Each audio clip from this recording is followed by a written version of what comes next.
सूर्य नमस्कार को लेकर के राजस्थान के अंदर जो एक रोष व्यक्त किया जा रहा है, खास करके मुस्लिम संगठनों, जो सामाजिक और धार्मिक संगठन हैं, कि 3 फरवरी को राजस्थान सरकार ने, शिक्षा विभाग ने ऐसा एक आदेश जारी किया है कि तमाम जो स्कूल हैं, सरकारी गैर सरकारी स्कूल हैं, उनके अंदर सूर्य नमस्कार का कार्यक्रम रखा जाएगा। इसी मुद्दे को लेकर के राजस्थान के अंदर जो मुस्लिम संगठन हैं, जो मजहबी हैं या वो सामाजिक संगठन हैं, उनमें एक रोष है। उसी के सिलसिले में राजधानी जयपुर के अंदर यहाँ जो मुस्लिम फोरम है उसने एक प्रेस कॉन्फ्रेंस की है और अपना रोष व्यक्त किया है। उसी को जानने के लिए हम बातचीत करेंगे जो मुस्लिम फोरम के जो कन्वीनर हैं नाजिम साहब, जो जमात इस्लामी हिंद के जो राजस्थान के सदर भी हैं, अमीर हल्का सेक्रेटरी हैं आप। जी नाजिम साहब, तो आपने आज जो प्रेस कॉन्फ्रेंस की है, तो इसमें आपने जो मुद्दा क्या है उसका आपने कैसे रोष व्यक्त किया है और क्या चाहते हैं आप सरकार से?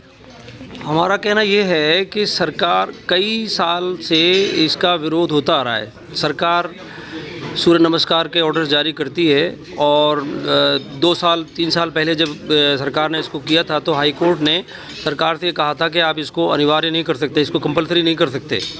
ये बात हाई कोर्ट ने उनको पाबंद किया था, इस बात है कि आप किसी पर इसको अनिवार्य नहीं कर सकते। इसके होने के बावजूद सरकार ने पिछले साल भी इसको ऑर्डर जारी किए, उसका विरोध हुआ, खूब विरोध हुआ और विरोध के नतीजे में लोगों में बेदारी भी आई। अभी भी हमारा कहना यह है कि सूर्य सप्तमी के अवसर पर 3 फरवरी को निजी और सरकारी सभी स्कूलों में सूर्य नमस्कार कराना सुनिश्चित किया जाए, ये हमारे शिक्षा मंत्री कहते हैं। और जो ऑर्डर जारी किया गया है उसमें भी यही बात कही है। हमारा कहना यह है, आप व्यायाम कराइए, स्वास्थ्य के लिए, लोगों की तंदुरुस्ती के लिए, बच्चों की तंदुरुस्ती के लिए जो कुछ भी आप कर सकते हैं। पीटी कराते हैं और पीटी वगैरह कराने के लिए और व्यायाम के लिए आपने शिक्षक वहाँ सब लगे हुए हैं, टीचर्स को लगाया हुआ है, ऑलरेडी लगा हुआ है, जो काम ये होता रहता है स्कूलों में। अब आप इसको एक अलग से एक चीज़ को क्यों उसमें ऐड कर रहे हैं? और व्यायाम के नाम पर और उसके फ़ायदे के ना कर आप सूर्य नमस्कार को, वो जो सूर्य नमस्कार एक धर्म से जुड़ी हुई एक संस्कृति का प्रतीक है, एक संस्कृति का एक उससे जुड़ा हुआ है और सूरज की उपासना से जुड़ा हुआ है। आप उसका व्यायाम का नाम दे करके और वो उपासना स्कूलों में करा रहे हैं, उन स्कूलों में करा रहे हैं जो सरकारी भी हैं और दूसरे भी। मतलब ये है कि स्कूलों में तो सारे धर्मों के लोग रहते हैं, सभी धर्मों के लोगों को अपनी अपनी आस्था के मुताबिक आचरण करने की इजाज़त है, परमिशन संविधान देता है। हमें दूसरे के धर्मों की चीज़ को दूसरों पे नहीं थोपना चाहिए, नहीं थोपना चाहिए। आप उसको कैसे भाई स्कूलों में तो सारे लोग होंगे ना, सारे बच्चे होते हैं, तो वहाँ आप इस चीज़ को कराने की जो बात कह रहे हैं तो वहाँ स्कूलों में करना ही नहीं चाहिए इसको। हमारा देश तो सेकुलर देश है ना। डॉक्टर शहाबुद्दीन शाह जो सोशल डेमोक्रेटिक पार्टी हैं उसके एक्टिंग प्रेसिडेंट हैं, शायद स्टेट वाइस प्रेसिडेंट। डॉक्टर साहब, ये जो विरोध आप कर रहे हैं और पहले भी ऐसा किया है, हाई कोर्ट का भी नाजिम साहब ने एक हवाला दिया है, तो असल चीज़ क्या है?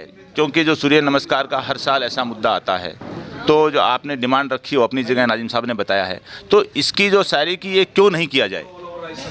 देखिए, एक तो जो सूर्य नमस्कार है वो सूर्य की उपासना है, इस्लाम इसकी इजाज़त नहीं देता।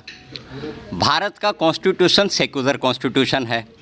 सूर्य नमस्कार के आदेश के जरिए आप एक धर्म विशेष की जो चीज़ें हैं वो दूसरे समुदाय पे थोपना चाह रहे हैं, यानी आप सीधा स्कूलों में शिक्षा का भगवाकरण करना चाहते हैं इस आदेश के जरिए।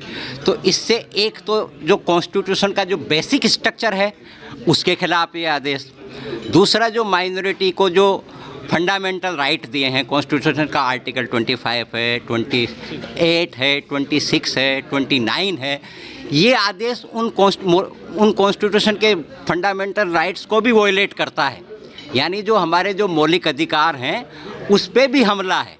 देश का संविधान किसी भी धर्म को प्रमोट करने के लिए इनकार करता है।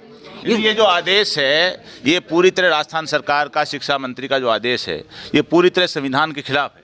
ये पूरी तरीके से संविधान के खिलाफ है और ये पूरी तरीके से शिक्षा का भगवाकरण करना चाहते हैं, उसकी ओर बढ़ता हुआ कदम है। इससे लाभ क्या होगा अगर ऐसा हो जाएगा कार्यक्रम? लाभ क्या होगा इसका? कोई लाभ नहीं है, एक पब्लिसिटी है, इसके जरिए एक जो है पोलराइजेशन की कोशिश हो रही है, लगातार यही हो रहा है।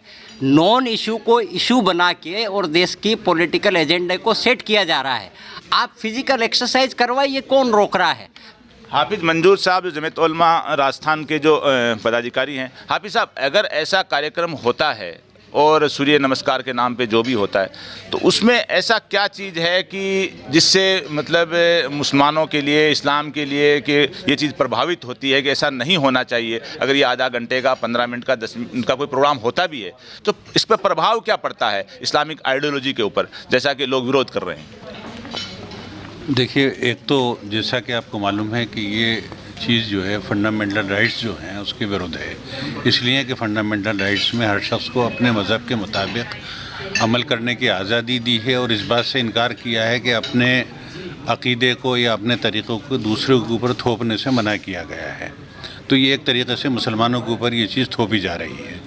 दूसरी चीज़ ये है कि हम इसको शिर्क मानते हैं, तौहीद के ख़िलाफ़ है। इसलिए शिर्क का क्या मतलब होता है? इसलिए कि हम एक खुदा को मानते हैं और ये जो लोग करवा रहे हैं या कर रहे हैं, इनके नज़दीक जो है एक खुदा को मानना नहीं है बल्कि बहुईश्वरवाद में यकीन रखते हैं। अब जब जो प्ली दी गई है इसमें ऑर्डर के अंदर, वो ये कि साहब सूर्य ऊर्जा देता है। सवाल ये है कि सूर्य तो ऊर्जा देता है, तो ऐसे तो हवा जो है वो सबसे ज़्यादा ज़रूरी है। अगर 1 मिनट आदमी को हवा नहीं मिले तो आदमी ख़त्म मर सकता है। कल को आप कहेंगे कि हवा की भी पूजा होनी चाहिए, परसों कहेंगे कि पानी इंसानी की ज़रूरत है तो पानी की भी पूजा होनी चाहिए। तो इसलिए जो है हम इसका विरोध करते हैं। अच्छा, एक खुदा और एक ईश्वर से मानने से मुताल्लिक कोई भी कार्यक्रम होता है जिसमें एक ही खुदा और एक ही ईश्वर की उपासना हो या उसकी प्रशंसा हो, तो उसको किया जाए तो कोई किसी को आपत्ति है या नहीं है? नहीं, सब ये देखा जाएगा कि उसके लिए क्या प्रोसीजर है, क्या चीज़ें हैं। ऐसा नहीं कि सिर्फ एक खुदा को मानने के लिए, उसके लिए देखा जाएगा कि अगर वो अंदाज़ वो इख्तियार। अब एक खुदा को मानने का ये है कि साहब आप उसकी एक खुदा की मूर्ति बना करके रख देंगे हमारे सामने और आप कहेंगे साहब ये एक खुदा की मूर्ति आप इसको पूजो, तो हम नहीं पूजेंगे। तो उसमें देखा जाएगा क्या तरीक़ा है। और फिर सबसे बड़ी बात यह है कि आप इसको कंपलसरी क्यों करना चाहते हैं, जबकि कॉन्स्टिट्यूशन हमें ये कहता है कि आप अपने मज़हब के मुताबिक आचरण करें, तो हर एक को उसके मज़हब के मुताबिक आचरण करने दिया जाए। और अगर कोई शख्स ये महसूस करता है कि ये चीज़ इस आचरण के ख़िलाफ़ है तो उसको जो है ज़बरदस्ती वो करने पे मजबूर नहीं किया जाए। कल को इस चीज़ के लिए शिक्षा मंत्री से या मुख्यमंत्री से मिलने का कोई प्रयास किया हुआ है, मिले हों? इससे पहले हमने कानून की भी मदद ली है और बहुत पहले भी इसको जो है कंपलसरी करने की कोशिश की गई थी। तो उस वक्त हाई कोर्ट ने आदेश दिया था कि इसको आप कंपलसरी नहीं कर सकते, इसको ऑप्शनल किया जाए, और सरकारों ने उसको ऑप्शनल कर दिया था। लेकिन सरकार उस आदेश को ऐसा लग रहा है कि नज़रअंदाज करके इसको ऑलमोस्ट कंपलसरी कर रही है। अब हमारी कोशिश ये है कि आपके माध्यम से हम सरकार तक अपनी आवाज़ पहुँचाते हैं। इसके अलावा जो है हम सरकार से डिमांड भी कर रहे हैं और अपनी डिमांड को सरकार तक पहुँचाएँगे। और हमारी कोशिश ये है कि सरकार इस सर्कुलर को वापस ले। नहीं, कोर्ट का अगर ऑर्डर है तो ये कंटेम्प्ट ऑफ कोर्ट भी हो गया ना एक तरह का। हम वो रास्ता भी देखेंगे कि अगर सरकार इसको वापस नहीं लेती है तो फिर हम कंटेम्प्ट ऑफ कोर्ट, अगर हमारे जो लीगल एडवाइज़र्स हैं उनसे मशवरा करेंगे और हम कोर्ट का रास्ता दोबारा इख्तियार करेंगे।